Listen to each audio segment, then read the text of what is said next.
হলদিয়াতে vote গণনা পরবর্তী হিংসা অব্যাহত, অভিযোগ তৃণমূলের দিকে। সবেমাত্র গতকাল শেষ হয়েছে লোকসভা নির্বাচনের গণনার কাজ, আর রাজ্য জুড়ে তৃণমূল প্রভাব বিস্তার করলেও পূর্ব মেদিনীপুর জেলার তমলুক লোকসভা আসন চলে গিয়েছে বিজেপির দখলে। আর তারপরেই গণনা পরবর্তী হিংসাতে উত্তপ্ত হলো হলদিয়া। ফল ঘোষণার পরেই এই আকার উত্তপ্ত হয়ে ওঠে। উল্লেখ্য, বিজেপির বুথ সভাপতি হওয়ার অপরাধে ওই বিজেপি কর্মীর বাড়িঘর ভেঙে দেওয়ার অভিযোগ ওঠে। তবে বিজেপির এই অভিযোগ তৃণমূলের দিকে। তবে সমস্ত অভিযোগ অস্বীকার করেছেন তৃণমূল নেতৃত্ব। জানা গিয়েছে, তমলুক লোকসভা আসনে বিজেপি জয়লাভ করায় এই জয় মেনে নিতে পারেনি তৃণমূল, যার জেরে এই ঘটনা ঘটিয়েছে বলে অভিযোগ করেছে বিজেপি। জানা গিয়েছে, হলদিয়া পৌরসভার 124 নম্বর বুথের বুথ সভাপতি সত্যেশ্বর মিস্ত্রি, তিনি ভোটে এজেন্ট হিসেবে কাজ করেছিলেন বলে জানা গিয়েছে। গতকাল রাতে তার বাড়িতে তৃণমূল কর্মীরা আক্রমণ করে বাড়িঘর ভেঙে দিয়েছে বলে অভিযোগ। আক্রান্ত ওই ব্যক্তির বৌমা জানিয়েছেন, রাত 8টা নাগাদ 10 থেকে 20 জনের একটি দল প্রথমে তাদের বাড়িতে আক্রমণ করে, পরে পুলিশে খবর দেওয়ার পাশাপাশি পুলিশ এলে তারা চলে যায়। পরে আবার রাত 11টা নাগাদ সবাই এসে তারা বাড়িতে এসে বাড়ির সামনে থাকা টোটো গাড়ি ভেঙে দেয়, বাড়ির সামনে দোকান ভেঙে মন্দির থেকে যাবতীয় পুজোর জিনিসপত্র নিয়ে যায় বলে অভিযোগ। এমনকি তার অভিযোগ, বাড়িতে ঢুকে আলমারি ভেঙে সমস্ত গয়না, টাকা, কাগজপত্র নিয়ে চম্পট দেয় তারা। তার শ্বশুরের হাত পা ভেঙে দিয়েছে বলে অভিযোগ করেন তিনি। এছাড়াও বাড়িতে থাকা ফ্রিজ, টিভিও ভেঙে দিয়েছে বলে অভিযোগ। তবে তিনি জানিয়েছেন, এখনো কোনো অভিযোগ করেননি থানায়। অভিযোগ করবেন ও শান্তিভাবে যাতে বসবাস করতে পারেন সেই দাবিও তিনি রাখবেন। কি হয়েছিল বলতে, আমার শ্বশুরমশাই সত্যেশ্বর মিস্ত্রি, উনি বিজেপি প্রার্থী, আর আমাদের উল্টো দিকে তৃণমূল প্রার্থী আছে। আমরা বিজেপি করি বলে তার জন্যই ওনারা রাত 8টার সময় আমাদের বাড়িতে এসে, হ্যাঁ, আমার শ্বশুরমশাই বুথ সভাপতি 2 নম্বর ওয়ার্ডে।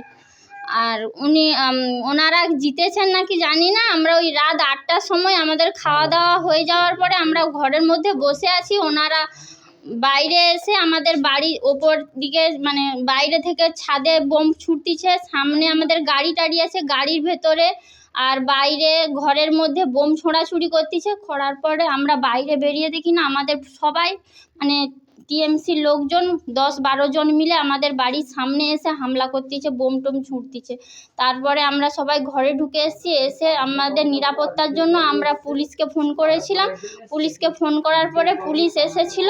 এসে রাউন্ড দিয়ে 2-3 বার রাউন্ড দিয়ে ওনাদের বললো যে ঘরে ঢুকে যাও, কোনো কিছু করো না বলে ওনারা বেরিয়ে যাওয়ার পরে রাত 11টার দিকে ওনারা রাস্তার ল্যাম্পপোস্টের সমস্ত আলো নিভিয়ে দিয়েছে।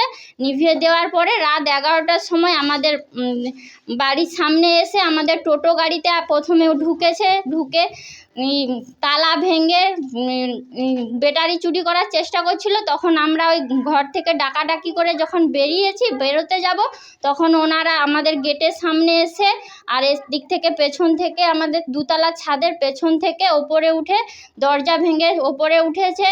আর 2টো গাড়ি সামনে ছিল, 2টো গাড়ি পুরো ভেঙে গুঁড়ো করে দিয়েছে। তারপরে গেটে 4টে তালা মেরে রেখেছিলাম, গেটে তালা ভেঙে ঘরের মধ্যে ঢুকেছে। সামনে কুকুর, আমাদের পোষা কুকুর বাঁধা ছিল, চিৎকার করছিল বলে ওকে মেরে ওর পা কোমর খোঁড়া করে দিয়েছে। তারপরে আমার ডান দিকে আমার দোকান ছিল, গেটের ডান দিকে দোকান ঘর ছিল, দোকান ঘর ভেঙে জিনিসপত্র ভেঙে দিয়েছে, ফ্রিজ ভেঙে দিয়েছে। ঠাকুর ঘর ছিল দোকানের সঙ্গে, ঠাকুর ঘরে সমস্ত জিনিসপত্র, বাসন কোসন, ঠাকুরের সিংহাসন সহ ঠাকুর নিয়ে চলে গেছে।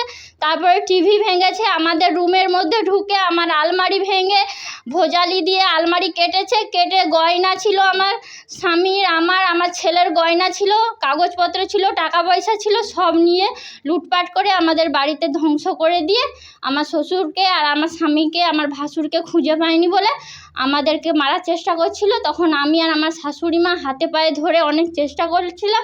আমি প্রেগনেন্ট অবস্থায় আমি আর কিছু করতে পারিনি। তারপরে ওনাদের হাতে পায়ে ধরার পরে পুলিশ এসে যাওয়ায় ওনাদের ডেকে নেওয়ায় ওনারা সব বাড়ি থেকে বেরিয়ে চলে গেছে।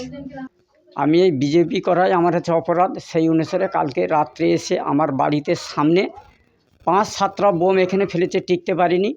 বাড়ি গেলাম, বাড়ি যাওয়ার কথা একজন ঢুকে যে আমার ভিতরে এখানে বসে বলে চুপ করো, আর কিচ্ছু হবে নি, আর কারুকে জানাওনি, জুড়লে লোক নিয়ে এসে আবার উৎপাত করবো। আমি বলে তো তারপর আবার শুনিনি এরকম গালাগালি করতেছে প্রচুর খিস্তি দিয়ে, ওই শালা ফটু, ওই শালা তোকে সাইজ করতে হবে, তোকে পঞ্চকে সাইজ করতে হবে, শালা কত বুথ সভাপতি হয়েছু, এরকম বলে উল্টা গালাগালি। তখন ওদের না কিছু হাসিবুল তৃণমূলের কিছু দুষ্কৃতীরা, তো সেই অনুসারে আমি কিছু থানায় ফোন করি।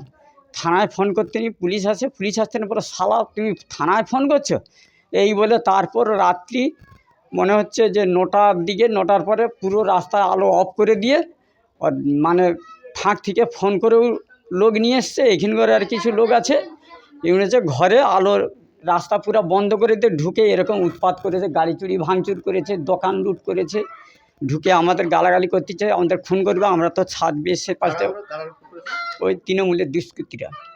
তারপরে হচ্ছে আমরা তো ছাদ বেয়ে অন্য জায়গায় পালিয়ে গেলাম, তারপর আবার পুলিশ আসতে নি, তারপর ওনারা ফোনেতে কথা তোমরা তখন পুলিশ এটা দেখো ভুল করে ওই রোডে চলে গেছে, তখন তারা ছিল এখানে, কিন্তু আমরা তো বাড়িতে নেই।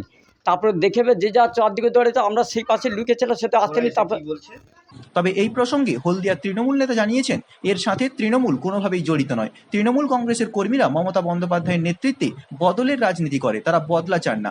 আমরা আমাদের হারকে মাথা পেতে নিয়েছি, তার পরিবর্তে বদলা নেওয়ার রাজনীতি হয়তো বিজেপি করে, তৃণমূল নয়। আমাদের দল রাজ্যের সংখ্যাগরিষ্ঠতা পেয়েছে এই পরিবর্তনে ধারণা নিয়ে। এটা বিজেপির দলবাজি বা অন্য কোনো চক্রান্ত হতে পারে, কোনোভাবেই আমাদের দল এমন কাজ করবে না। বিজেপি তাদের ক্ষমতা দখলের লড়াইয়ে এমন করেছে বলে তৃণমূল নেতা সাফ দাবি। আমরা তৃণমূল কংগ্রেসের কর্মী, নেত্রী মমতা বন্দ্যোপাধ্যায় আদর্শে আদর্শিত, নেতা অভিষেক বন্দ্যোপাধ্যায় আদর্শে আদর্শিত। আমরা তৃণমূল কংগ্রেসের কর্মী, বদলা রাজনীতি করি না। আমাদের নেত্রী মমতা বন্দ্যোপাধ্যায় তিনি ক্ষমতায় দখলে এসেছে, তিনি ক্ষমতায় এসেছে বদলা নয়, বদলের রাজনীতিতে। তাই যে আমরা সেই তৃণমূল কংগ্রেস কর্মী, বদলার রাজনীতি করি না, বদলের রাজনীতিতে বিশ্বাসী। তাই এখন জনগণের রায় আমরা সবসময় মাথা পেতে নিয়েছি। যখন আমরা জিতেছি তখন সেটা মাথা পেতে যেমন নিয়েছি, যখন আমাদেরকে জনগণ ভোট দেয় না এবং জনগণের যে রায় এসেছে তখন সেটাও আমরা মাথা পেতে নিয়েছি। এবং আজকে আপনি যে 2 নম্বর ওয়ার্ডের যে ঘটনাটা বলছেন, 2 নম্বর ওয়ার্ডের ঘটনা, আমরা 2 নম্বর ওয়ার্ডে 1226 ভোটে তৃণমূল কংগ্রেস এগিয়ে আছি, লিড করেছি। তাই সেখানে 2 নম্বর ওয়ার্ডে এই ধরনের ঘটনার বা এই ধরনের কোনো কিছু করার মানসিকতা আমাদের নেই, কারণ সেখানে আমরা তৃণমূল কংগ্রেস এগিয়ে আছি। এগুলো 2 নম্বর ওয়ার্ডে যে ঘটনা ঘটেছে এটা আদি এবং নব্য বিজেপির এদের গোষ্ঠীদ্বন্দ্ব, এটা সাজানো ঘটনা ছাড়া আর কিছুই নয়। হলদিয়া থেকে জাহাঙ্গীর বাদশার report, JB news. Marble hub, design your dream house. আমাদের পরিষেবা, আমাদের এখানে সমস্ত মার্বেল ও গ্রানাইট আসে রাজস্থান থেকে।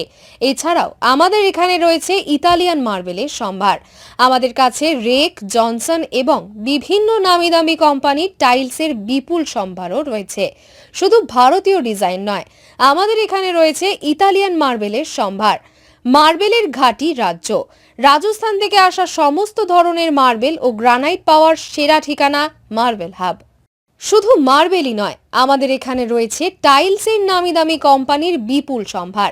তাই আর দেরি নয়, আপনার স্বপ্নের বাড়িকে সাজাতে বিশ্বাসযোগ্য ও আপনার সাধ্যের মধ্যে মূল্য ও উন্নত মানের মার্বেল পাওয়ার একমাত্র ঠিকানা মার্বেল হাব। আজই আসুন আমাদের শোরুমে। আমাদের ঠিকানা চাটরা শহীদ মাতঙ্গিনী বিডিও অফিসের পাশে, বুড়ারিহাট, পূর্ব মেদিনীপুর। যোগাযোগ করুন এই ফোন নম্বরে 9002804201 এবং 6295537518 এই নম্বরে।